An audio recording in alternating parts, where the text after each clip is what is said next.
Not all trout streams are created equally. Productive waters tend to have good populations of trout because food, in-stream habitat, and stream conditions are stable. However, streams subject to heavy flooding due to rainfall, extreme winter conditions of anchor or frazzle ice, or floodplain waters that are washes over loose gravel with little trout holding water usually have low trout populations.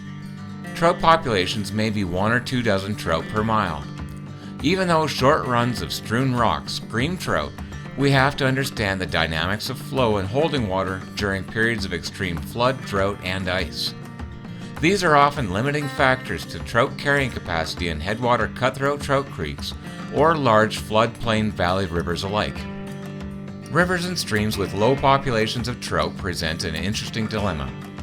Given that it's several hundred yards between holding water, the temptation is to run and gun and take a few calculated prospecting casts with large searching dry flies or streamers and connecting with or missing the 1 or 2 fish present before moving to the next trout holding water another few hundred yards up valley. These are the scenarios where training your eyes can double your odds of catching the trout that is in that pocket. The truth is that by midsummer, most water everywhere is clear enough to spot trout. It stands to reason that if you can see trout, your chances of knowing where to cast and whether the fish is likely to rise to a dry fly or require a deeper nymph based on its behavior, that your odds of catching it improve dramatically. The key is to accept that you likely won't see trout that look like trout as you understand them to appear. Enter the smudge hunt. Most anglers look for this when looking for trout. But a trout so obvious only occurs about 20% of the time.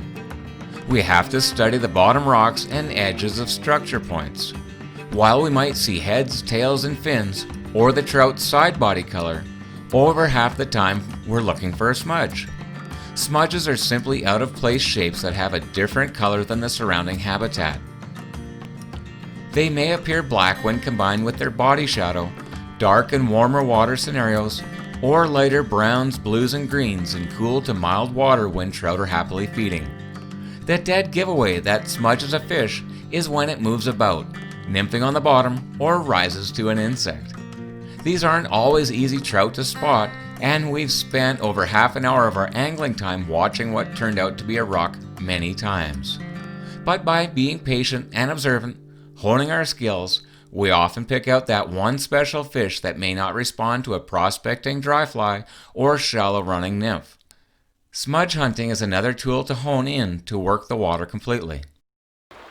So we're mid-August and really low water conditions, clear water conditions, and even at that, as low as clear as it is, I was thinking on the walk up, a lot of people would do a great service to your own fishing if you can learn how to smudge hunt. And what I mean by that is out of place, kind of green-blue smudges on the bottom that don't, they're not rocks. And what you're looking for is just kind of a browny, olive, green, bluish, depending on if they're rainbows, cutthroat trout, or browns. And anything that's just covering a rock or out of place like that. And in this case, as we're walking up, I couldn't see in the pocket below, over the rock rise, and sure as anything, I come up and I look across the current. First thing I'm going to do is look just on this side, and nope, nobody along here. I'm not dismissing the main current seam, but I immediately looked across the seam into that flat water over there, and sure as anything, on top of a red rock, cream rock, in between is a green kind of olive shape, and I was like, yeah, that's a fish. Sure as anything, he started swaying, up pop. So obviously I'm going to go for that fish. Now that's not to dismiss this whole side of the river nor the run. You can prospect that, but because the sun's so high in the sky, I want to look. Now that fish is across the seam, just rose.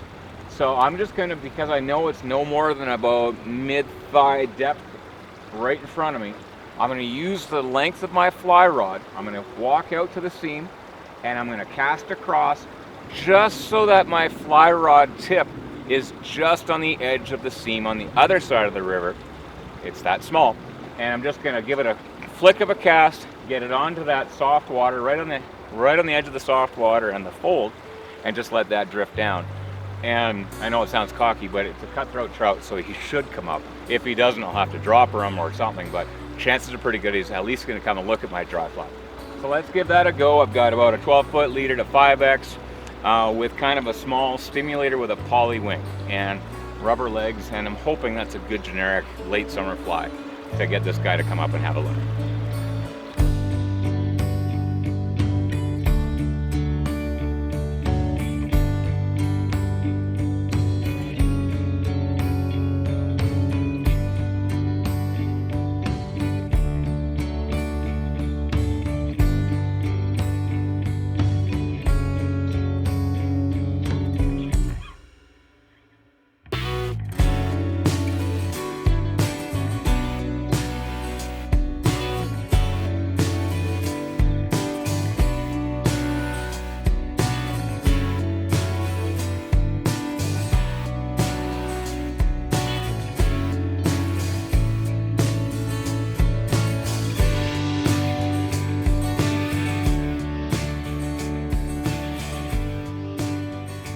That's a perfect example.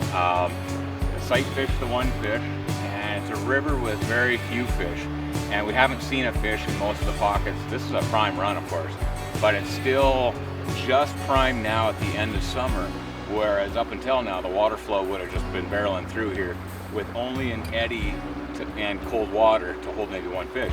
And that's the kick. A huge favor you can do for yourself is to learn how to spot smudges. And that's a perfect example of spotting a smudge and making life a lot easier. That way you don't have to find, just prospect. You'd still catch that fish prospecting, but if you know exactly where the fish's home plate is, where their dinner plate is, it's a lot easier just to play catch with a fish doing that than work, potentially spook a fish with the wrong cast at the wrong time and miss out on the opportunity, or draw a downstream take, come at you, and that fish poof right at you, set the hook and miss. We share that a lot in our videos. So if you can find the fish beforehand, it'll save you a lot of mistakes and awkward hook setting situations.